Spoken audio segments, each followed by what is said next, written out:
Let's list out some practical steps. We'll hit these fairly quickly here. I think number one is, hey, recognize your own baggage when it comes to this topic. Recognize the baggage you bring into this, because there are all kinds of moms and dads out there. Erin and I as well. We're all part of this biblical story that includes God's good design, and it also includes the fall of man. Yeah. Sin entering the world and bringing corruption and destruction to humanity and human relationships. And you think about it, this is absolutely central to God's design. This is part of what he's created us for. You would guess that the enemy would want to attack this area. Mm-hmm. Families, relationships, love, sexuality, and it is probably the biggest place, the biggest example of corruption and destruction and sin in our lives. Mm-hmm. And so it has not left any of us untouched. Yeah. Yeah, I think this is where every person listening or watching on YouTube, you know you have not done this perfectly. You have not done relationships perfectly. Romantic relations, none of us have. Whether, it's minor things or bigger things, and so even having open conversations with your kids about the mistakes you've made, big and small mistakes, funny mistakes you've made, and then when they're older, more serious mistakes that you've made, is so important to weave in to this long conversation you're going to have with your kids. It is not one conversation.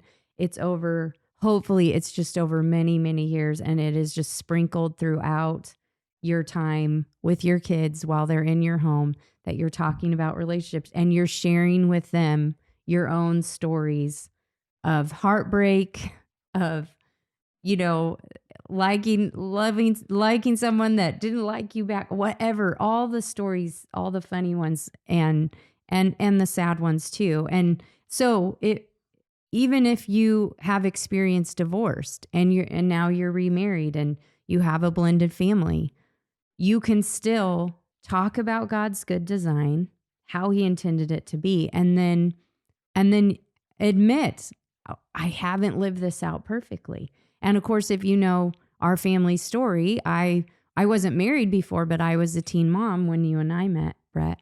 And so I had a 1-year-old when we started dating, and I was a newer Christian. And so obviously with our kids, our oldest daughter was at our wedding. And so anytime the wedding album was taken out, usually around our anniversary, once kids got old enough, it's like, wait, why was she at the wedding? I wasn't at your guys' wedding. However the topic comes up, or why does she have an extra set of grandparents? Whatever it is. And so you will have ample opportunity to admit your own brokenness and talk about it. And my advice would be to do that just openly with your kids, whether it's just simple when they're little of, oh, mommy or daddy, I didn't follow God's design for how he wanted it to be. Or mommy made a mistake, daddy made mistakes. And just being in simple language. And then of course, when they get older, in more serious conversation of just admitting all of that. Yeah. And this is a difficult one. I mean, even as you're kind of walking us through it, Erin, it's difficult because it brings up our own stuff. It brings up our own guilt and shame. Maybe it touches on areas where we haven't experienced God's forgiveness in the ways that we need to. It might show how we haven't really worked through some of the stuff with the Lord, and we haven't received his forgiveness. We haven't experienced the depths of his redemption and restoration, right? And so this is I know it's easy to say, hey, recognize your own baggage, and you've kind of added a very important part of that. Don't just recognize your own baggage, talk about it with your kids too. But I will tell you that whenever we have talked about our own mistakes with our kids, and we've been vulnerable about that, there is a response from the kids. There's a softening. Mhm. There's a wanting to hear, Mhm. and a closeness. I think an intimacy that it fosters because they're broken too, and they know it, and they're uh, so you relate to them on a real, personal, genuine level. Like, I'm a broken human being. You are Mhm. too. And yet there's still God's good design for this world. But it also allows us to point to the fact that, you know what? Uh, God's love and his work in my life has helped me to overcome those things. Mhm. I am forgiven from all that. Even if I still struggle with it, I know objectively I'm forgiven. And also, you can see some of the beautiful things that God can do in that. Mhm. He can take the brokenness, a broken family, and maybe a parent who's abandoned their kid, their biological kid. There's another adult who can step in as the parent and Mhm. fill that role. Maybe not perfectly, but uh, and it's a great picture of God's adoption of us, and as his sons and daughters. Yeah. So recognize your baggage, talk about it, be vulnerable. I think I'll just say before we wrap that up that if you think about telling your kids your own baggage and stuff and you just think I couldn't possibly do that, whatever your baggage is, then you probably do have some some things you have to work out still in your own grace and forgiveness through Christ, because I know that, of course, with all 5 kids, I had to have at some point a conversation with them about having our oldest daughter before we were married, Mhm. before I knew you, before we were married. And and so I've had to tell my story many times, and sometimes you have to tell yourself the gospel again, Mhm. and you have to remind yourself of God's grace. And if it feels impossible, then you might need to spend some time reminding yourself of God's grace. And it's okay if when you tell your kids some of your baggage that you cry. I've done that. And it's okay for them to see, oh yeah, these things really did bring pain and brokenness. Mhm. Actually, we want them to see it. We don't want to hide it from them. So whether it's divorce or broken marriages in your extended family, none of us are short on examples all around us, if not even in our own lives, of this brokenness. And it's good.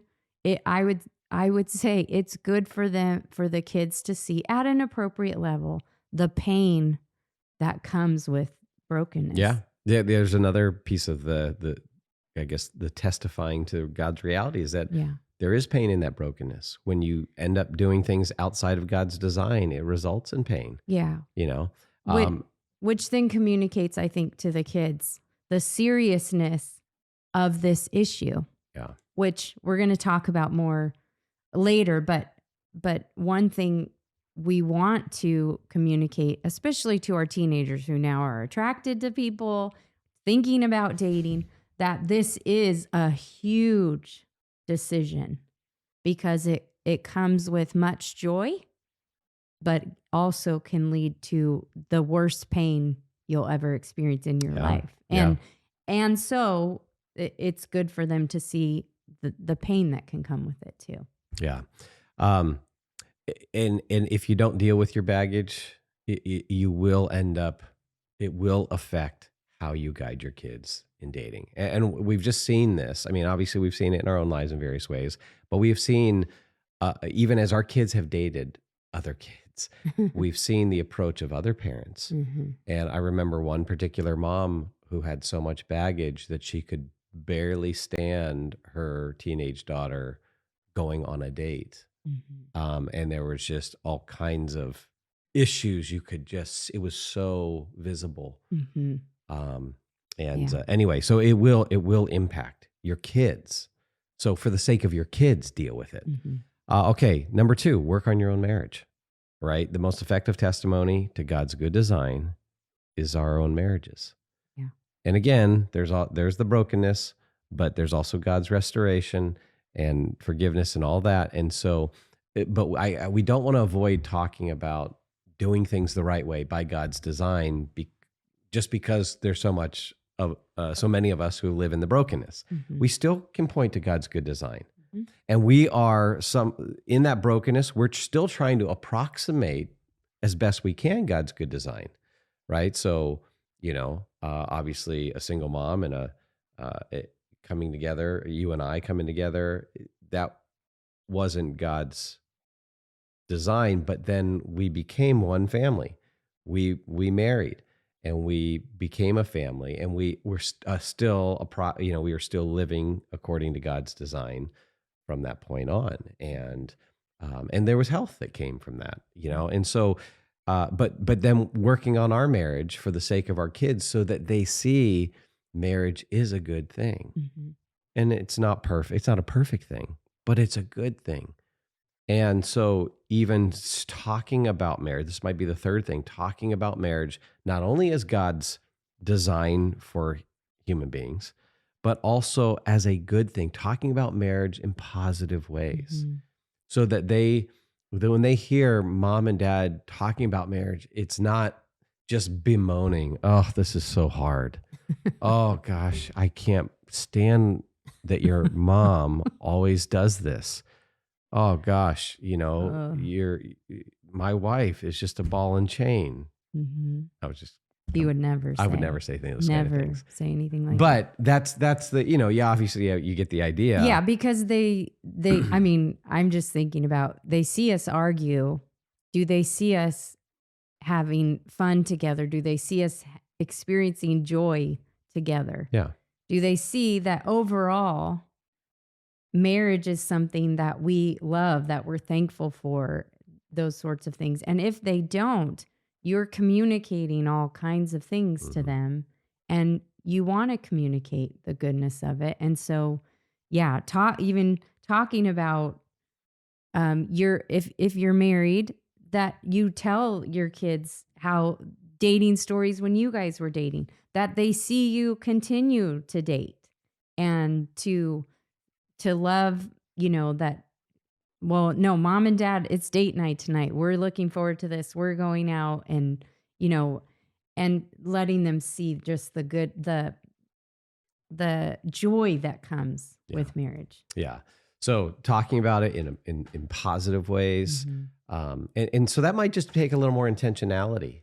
When we recognize those moments where a mom and a dad kind of really complement each other, for our little kids to highlight that for them and to say, look, isn't it good that God made mommies and daddies? Mm-hmm. Daddy couldn't do this that well, and the mommy's strength was this, and together they were able to, whatever it might be. But to highlight that stuff and to see this beautiful picture of moms and dads coming together to raise families and be partners and to become one in all ways. And all of this then just, I think, highlights the fact that God has his no's, his moral laws that we are not to violate, because God also has his yeses. Why one man, one woman for one lifetime? Because that's the best context for love, sex, and family. And so it's not just, no, don't do this, don't do that, but, oh no, here's the beautiful picture of when you do it God's way. Every no has a corresponding yes. And so that was a long way to say, here is how we talk about dating. It's in the larger context of God's design for love and marriage and family.